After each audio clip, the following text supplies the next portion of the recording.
Սիրելի ընկերներ, ինչպես տեսնում եք, քարոզ արշավը արդեն սկսվել է ու հենց այս պահից սկսած արդեն դուք այստեղ կտեսնեք խախտման ցայտուն օրինակ, ահա այն խումբը, որ հեռանում է իմ հետևում տեսնում եք աստիճաններով եւ այս խումբը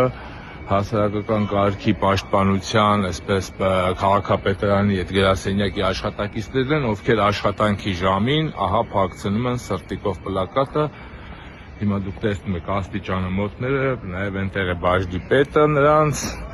ով հայտնի այսպես մարդկանց ունեցվածքը քանդող է, իսկ այստեղ այս կարգի պաշտպանության գրասենյակի աշխատակիցները ֆորմաներով Նիկոլ Փաշինյանի ու քաղաքացիական պայմանագրի գովազդով են զբաղված, դուք տեսնում եք, նրանք փակցնում են սրանք, աշխատանքային ժամին, աշխատանքային օրով փոխանակ իրականացնել իրենց աշխատանքային ֆունկցիաները, ահա այսպես փակցնում են Նիկոլ Փաշինյանի ու քաղաքացիական պայմանագրի պլակատները։ Առաջին օրով արձանագրվում է հերթական խախտումը, մարդիկ զբաղված լինելու փոխարեն իրենց աշխատանքով զբաղված են ՔՊ քարոզչությամբ։